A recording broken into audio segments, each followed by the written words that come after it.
Yo, what's up guys mga kamashpit? Kumusta kayo lahat? Ako nga pala si Miko Mosh at maraming thank you sa pag-click at panonood ng video ko na to. And guys mga kamashpit, mga kaatin, welcome back sa channel ko. Kamusta kayo lahat? Nakakatumang isipin na na meron ng mga pangilan-ngilan na inaabangan yung video natin and mga review reaction natin. Nakakilig men. Share ko lang, meron pang isang nag-comment dun sa mga preview na video ko na nung nag-notify sa kanya yung video or yung post natin sa YouTube, bigla daw siya napatayo tapos kailangan niya daw ako panoorin sa television for bigger screen, no? Pero alam mo yun, nakakilig men. Ang sarap sa feeling na may nakaka-appreciate ng ginagawa natin. Kasi hindi naman ako malaking YouTube, pero masarap sa feeling na may nakaka-appreciate. And may part sa akin na masaya din ako na nakakapagbigay ako ng kahit konting entertainment para sa inyo. Kung ano man ginagawa nyo habang pinapanood nyo ako, habang naboboard kayo or I don't know, habang nagda-drive, masarap sa feeling na nakapagbigay ako ng konting entertainment. Maraming thank you sa inyo, mga pare ko. Mga kamashpit, mga kaatin. And mga kamashpit, mga kaatin, kung tingin nyo nagme-make sense ako, subscribe nyo ako and follow nyo ako sa TikTok. Ilalagay ko dyan sa screen para makita nyo. If meron kayong free time, check out nyo. Okay na okay yan. At ngayong gabi, di na natin masyadong patatagalin mga kamashpit, mga kaatin, re-reviewin and re-reacta na natin ang SB19 at ang kanta nilang Dungka performance video. SB19 ulit para sa inyo mga kaatin. Malakas kayo sa akin syempre. Dungka, pare. Kanta ng SB19. Isa sa mga kanta ng SB19 na humakot ng mga awards, na Pop Song of the Year, People Choice Award. Nanalo din siya ng award sa Wish Bus, yung Wish Music Awards, Pop Song of the Year, I think. Pero sa kabila nun, nalaman ko na ang kanta na to ay very controversial para sa mga fans and para sa SB19 sa grupo nila. Syempre, before ko to ginawa, nag-research ako ng konti. Ano ba nangyayari, Bakit ba nagkaroon ng issue? Bakit ba ginawa tong kanta na to? Sino ba yung mga nambabash? Ano ba yung roots nung issue or ano ba yung kinalabasan? Pero I guess naging successful pa din naman kasi yun nga, katulad na banggit ko, humakot ng awards, So, baliwala yung mga nambash. Pero I guess, kahit na ganun, syempre inalam ko pa din para medyo may alam din ako sa history ng kanta or sa ano bang kwento ng kanta. And nalaman ko, medyo, hindi naman nag-dig down ng masyado, pero at least yung surface level or yung one step below the surface level nung rabbit hole nung issue na to medyo na-touch ko naman. And then, meron ako mga nakuha doon na information or ng mga statements na pwede kong magamit para talakayin dito sa channel ko. Tapos nalaman ko na sinasabihan pala yung SB19 ng mais daw sila, corny daw sila, na bading sila, tapos nagkaroon pa ng issue sa LGBT, nagkaroon pa ng issue sa fashion, copycat daw sila sa K-pop, tapos wala daw silang originality. So, the typical bashing and issue na pwedeng ibato ng mga toxic people sa eksena or industriya ng pop culture. And then, sinearch ko din, sino-sino ba yung mga nang babash. Pero hindi na ako magbabanggit ng names. But there's a lot of big names na sumali or nakisaw-saw dun sa issue na yun. And then, some of those people, hinahangaan ko din bilang artists and bilang content creators. I mean, good thing pa din siya kasi although bago lang ako sa pop culture or bago lang ako sa eksena ng pop sa Pilipinas, dahil sa inyo guys, I gotta give the credit to you guys na winelcome nyo ako sa pagiging atin. And ito, I think isa na rin ako sa fans ng SB19, And yung perspective ng fandom ng SB19, naiintindihan ko. At the same time, naiintindihan ko din yung perspective ng mga nasa hip-hop scene or nasa ibang kultura na eksena, And habang binabasa ko or habang inaalam ko yung naging issue, nagkaroon ako ng dilema. Una, yun nga, yung perspective ng atin, and yung pangalawa, yung perspective ng as an hip-hop na fan. So, sa mga previous video ko, nabanggit ko dun, fan din ako ng hip-hop, Fan din ako ng mga old school boom bap, rap, gangsta rap. Tapos sa P-pop naman, or sa pop culture naman, ngayon pa lang ako halos pumapasok or ngayon pa lang ako halos nakikinig ng pop na songs. Ito yung proposition ko as a perspective bilang fan ng SB19. Una, I don't see the essence of bashing one other artist or genre and putting a lot of effort on doing it, Except na lang kung meron kang personal grudge or agenda dun sa SB19. Kasi para sabihin na sila ay copycat lang ng K-pop and wala silang originality. Disregard na natin yung bading, yung LGBT or mais, So what kung LGBT? Kung LGBT man sila or isa sa mga members nila. Sabi nga ni Sir Glock9, 'di ba? Kung minsan mas lalaki pa sa lalaki ang bakla. So what, men? Music to. Ang kultura ng music, walang pinipiling gender, walang pinipiling race, walang pinipiling height. I mean, you know what what I mean, pare. Walang pinipili yan. Pero, dun sa sinabi nila na copycat daw ng K-pop, I mean, hindi ba lahat most probably influence and copycat lang or in-upgrade lang? 'Di ba? Like for example, sa rock and roll, no? Ang pagkakaintindi ko sa kultura ng rock and roll nagsimula yan kay Elvis Presley, no? I mean, he is widely accepted as the king of rock and roll. And then over the time, inadapt yun ng maraming tao, maraming artists, tapos hanggang sa dumating sa present time. Nagkaroon ng multiple soundwave, subgenres. So, you know, I mean, pwedeng originality pero there's gotta be something na magsisimula, magi-ignite nung genre or nung kanta or nung style, no? Not 100% na original. Kasi kung influence mo yun and dun ka na-inspire, so what do you think, no? And isa pa, sa pop culture naman, ang widely accepted na king of pop, I think si Michael Jackson. I mean, Michael Jackson is very successful, no? Global composition, awards, Grammy Awards, 12 ata o 13, I don't know. Ang daming Grammy Awards. Pero yung pop noon and pop ngayon, malayo na yung difference. Pero it just show na merong evolution of music, no? Pwede mong sabihin na gawa ko to, pero yung gawa mo, ano mo lang yun? Kumbaga, influence lang natin yung sa mga nauna, na in-evolve natin. And for some reason, gusto yun ng mga tao. Kasi people change, generation change, music taste of the generation, of the current people change also. So, 'di ba? Inevitable siya. Wala tayong magagawa doon. Kung ito yung gusto ng mga tao, so what? 'Di ba? Yun eh. I don't know sa history ng K-pop, saan sila nanggaling, no? Paano nag-start yung kultura ng Korean pop sa kanila. Pero sa perspective ko lang, no, itong mga statement ko na to base lang to sa kung paano ko naiintindihan yung evolution ng music. Anong point natin? Bakit natin sila binabash? And bakit nila yun sinasabi sa kanila? Unless, yun nga, kagaya ng sinabi ko, merong personal agenda, merong personal grudges, or meron silang, alam mo yun, sumasabit sa kasikatan ng SB19. What do you think, guys? Agree ba kayo sa akin? Dami yung sinabi, no? And, pangalawa naman, sa perspective ng bilang fan ng hip-hop, bilang fan ng rap game, and bilang fan ng battle rap, I can see the agenda kung bakit ginagawa ng diss tracks ng mga hip-hop artist or ng mga, sabihin na nating rappers, no? Wag na tayong mag-name drop. I can see the essence base dun sa pagkakaintindi ko sa kultura ng hip-hop. Kasi yung kultura ng hip-hop sobrang lawak niyan, no? Especially yung mga namulaklak or sumikat dahil sa battle rap. Sobrang competitive nun. Yung environment ng battle rap, grabe yung competitive nun. Walang rules, no? Pwedeng madamay kahit sino, kahit nanay mo, kahit tatay mo, kahit na namatay na someone na importante sa'yo, anak, I don't know. Napakadaming agenda na pwedeng madamay sa battle rap scene sa perspective ng hip-hop culture. And then yung paggawa ng diss track, I think it's a form of art para sa kanila. Para ma-enhance yung performance nila, yung songwriting nila, yung lyrics writing nila, yung punchline, yung metaphors na gagamitin nila dun sa diss track na yun.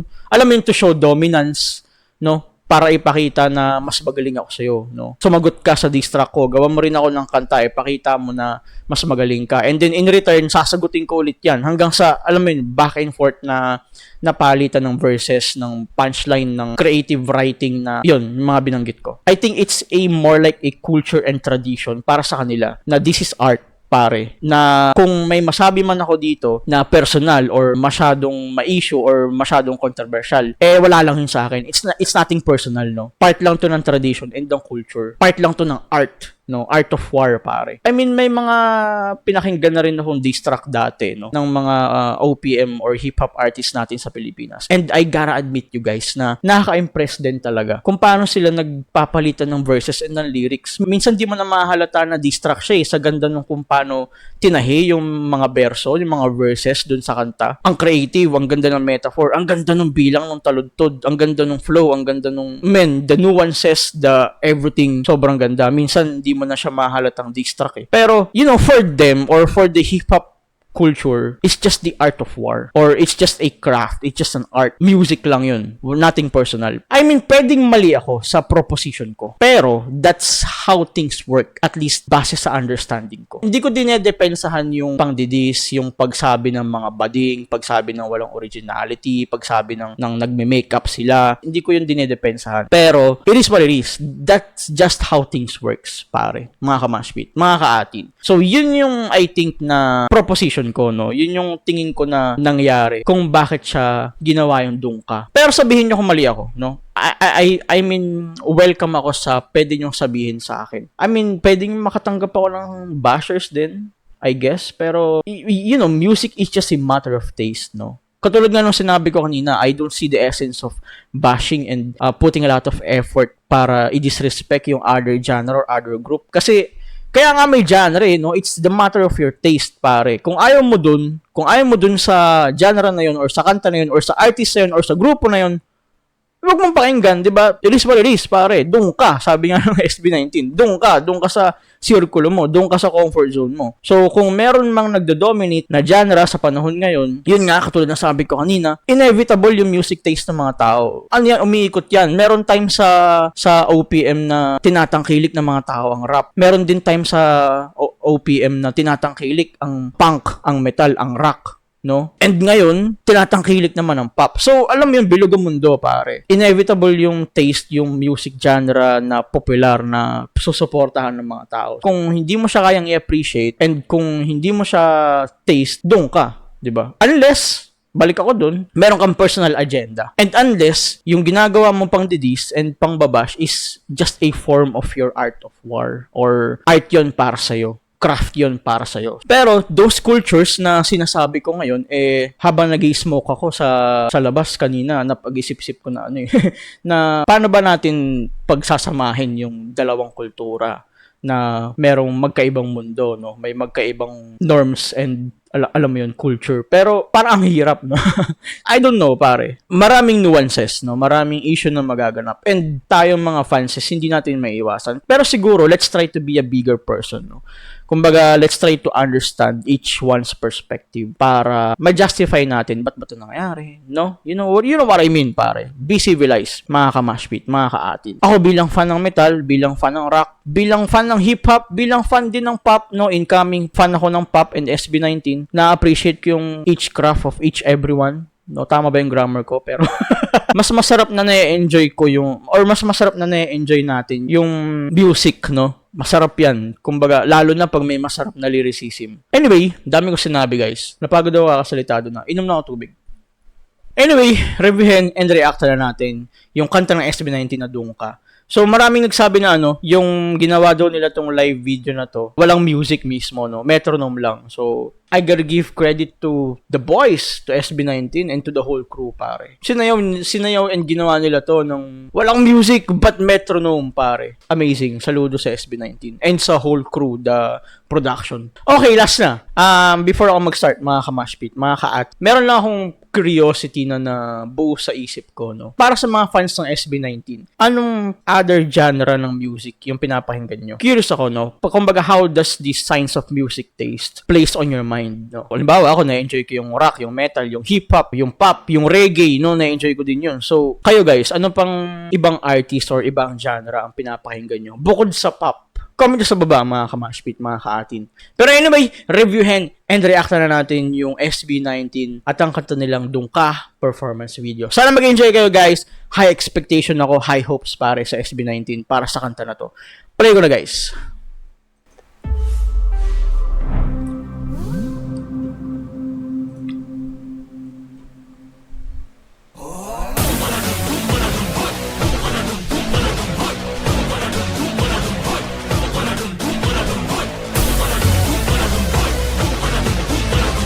Oh, nice. Okay, unang reaction, no? First impression, pare. Very, very community-based, no? Yung settings ng stage nila, yung projection ng community, no? May jeep, may mga street foods, may nagtitinda ng prutas, may pedicab, may tricycle. I think it represents the lower and middle class community, no? Tama ba, guys? Pero yun ang aking napapansin. Tsaka may ano to? Ano tong mga to? Ano ba to? Slogan or anyway, sige, mamaya tignan natin. Play na natin, guys.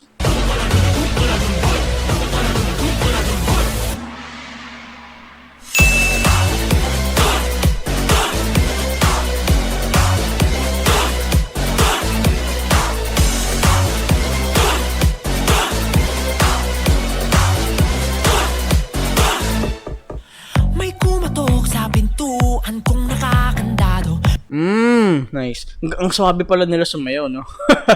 Ganito ba talaga sila? Damn, bro. I mean, impressive din, no? Lalo na't, lalo metronome lang yung gamit nila, no? Ma-appreciate natin yun, syempre. Tsaka, meron lang ako din napansin na yung kung paano sila pumorma. And I can see why, kung bakit sinasabi ng mga bashers na baduy sila pumorma, corny sila pumorma. Pero it doesn't mean na baduy talaga sila and corny talaga sila. Pero kasi pop to man. Imagine niyo si Michael Jackson, di ba? Kung paano pumorma si Michael Jackson. Punong-puno ng bling-bling. Tapos yung mga time na yon, possible na marami din nagsabi na baduy siya pumorma, no? Tapos imagine niyo si Michael Jackson, dali mo siya sa present day, dali mo siya dyan, di ba? It just show na nag-evolve yung kultura ng pop from 80s to 90s to 2000 hanggang sa present day, no? Kudos pa din sa SB19 sa sa pagdala ng kultura, sa pag-evolve ng kultura. I mean, hindi naman siya baduy Kultura to Kumbaga, ito yung fashion, no? Kumbaga, ito yung swag, ito yung angas, ito yung forma ng pop culture. So, hindi siya weird, hindi siya baduy. I think, para sa akin, no? Play na natin, guys.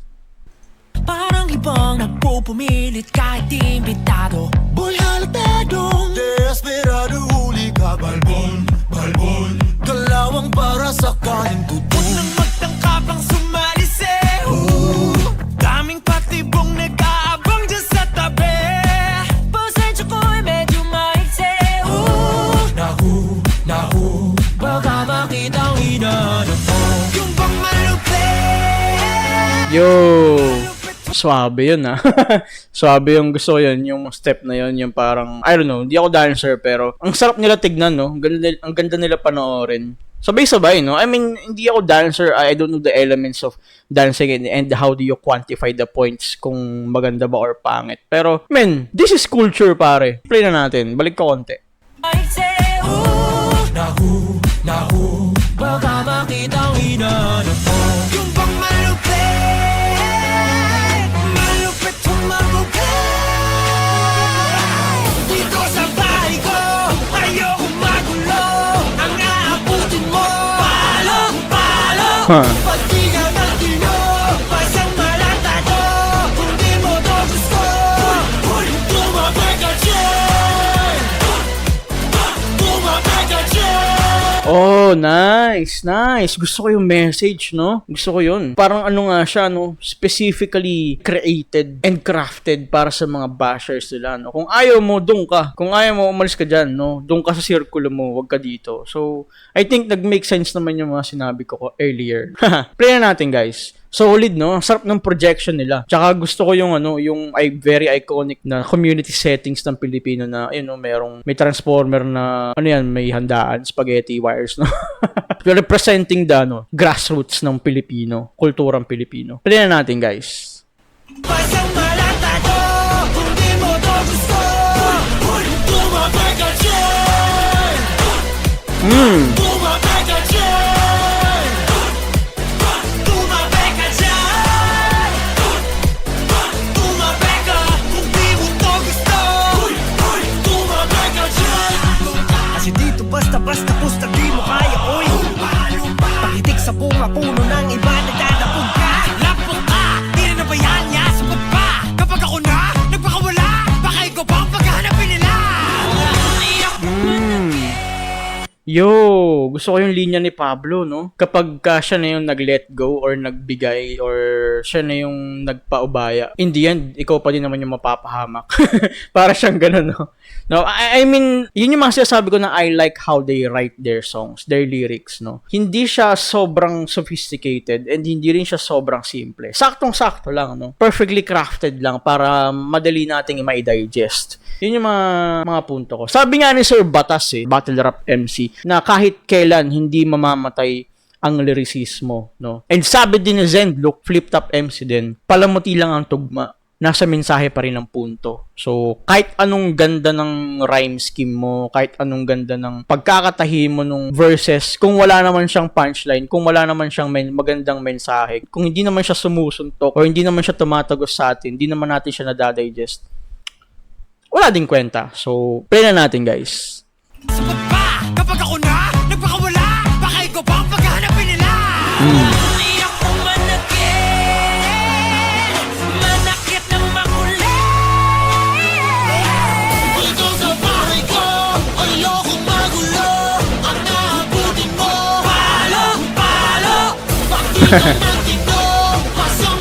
Nagpalit silang outfit, no? Hindi halata. Tsaka yung stage, oh, nag-iba. Nagkaroon ng mga speakers. Impressive. Yung transition, hindi halata. Pero ulitin natin konti, guys.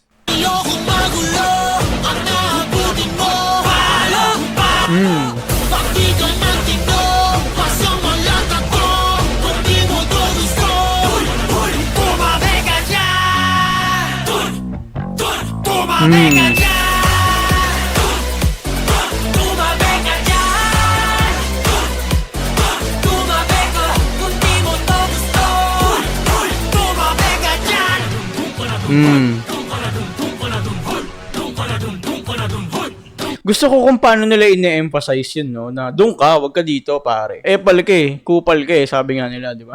Pero hindi mo din masisisi yung SB19 kung bakit nila gagawin yung mga ganitong klaseng kanta.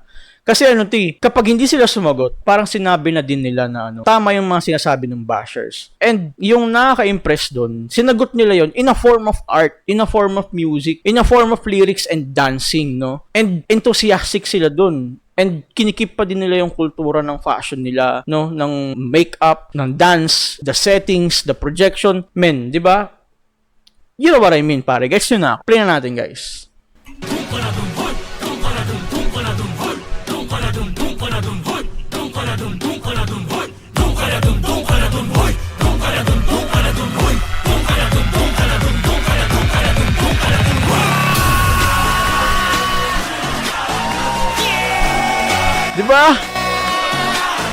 Diba you can see the enthusiasm na pride namin to, pare. Kultura namin to, sa amin to. Kung ayaw yung makisaya, diba? Better walk out, bro. Better go home. Shut the fuck up. Pero I have no dispute sa mga bashers ng SB19. It's just my interpretation kung paano ko nai-interpret and paano ko naiintindihan yung nangyayari. At least for my understanding. If disagree kayo sa mga sinasabi ko, you are very welcome para mag-comment sa baba. And babasahin natin yan, no? Kung may mga key points man na masabi na mali ako, mas maganda kasi matututo ako, no? And mas may improve ko yung mga susunod ko pang mga video and reaction. So, thank you sa mga magko-comment and sa mga magko-correct sa akin. Play na natin, guys.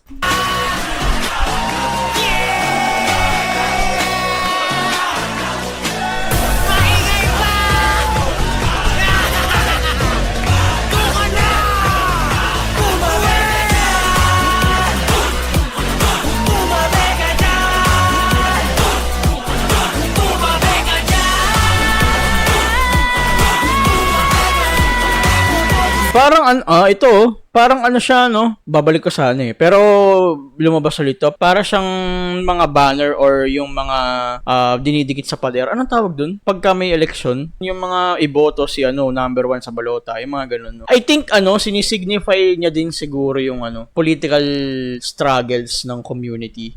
Kumbaga pwede ko rin siya i-link sa political issue or controversies kasi nare-represent nila yung middle class and lower class community, no? And then din sa video na to, pino-project nila na ito yung itsura, oh. 'Di ba? You can see the community na may magulong poste ng kuryente, no? Although maaliwala siya pero may improve pa. May mga pwede pa tayong ayusin sa komunidad natin bukod sa pagiging malinis, no? Pwede rin dun no? Pwedeng mag-link din siya dun sa issue na yun, no? Tapos yun, sinasabi nila na ayusin niyo diyan. Kayong mga political bullshit na nangyayari diyan. Tangin na nyo, kupal kayo dyan. Pwede natin sila i-link sa ganun, no? Sorry for my words, mga kamashpit. Pero I think you can understand naman kung ano yung tinatry nating i-links base dun sa mga nakikita natin sa screen, no? Play na natin, guys.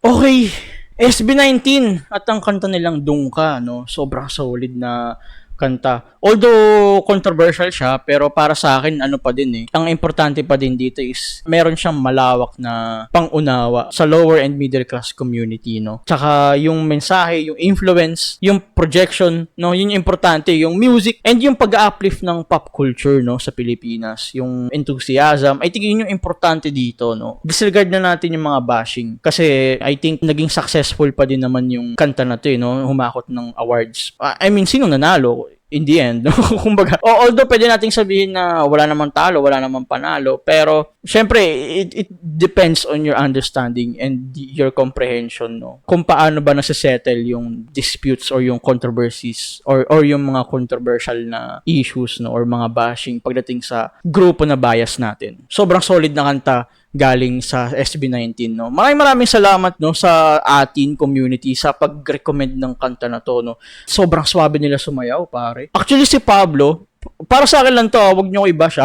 Pero si Pablo, hindi ko ina-expect na ganun siya kaswabe gumalaw, men. Ang ganda niya tignan, no. Tangina, bading ata ako eh.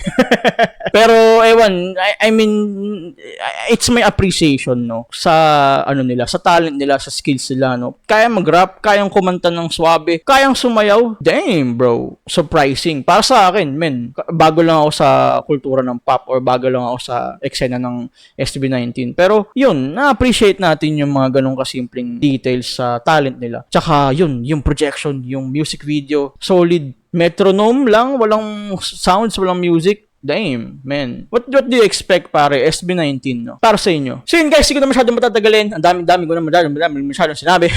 Muli, ako nga pala si Miko Mosh. Maraming salamat sa inyo mga kamashpit, mga kaatin. Kita tayo sa next episode. Subscribe nyo and follow nyo ako sa TikTok. Maraming thank you. Bye-bye.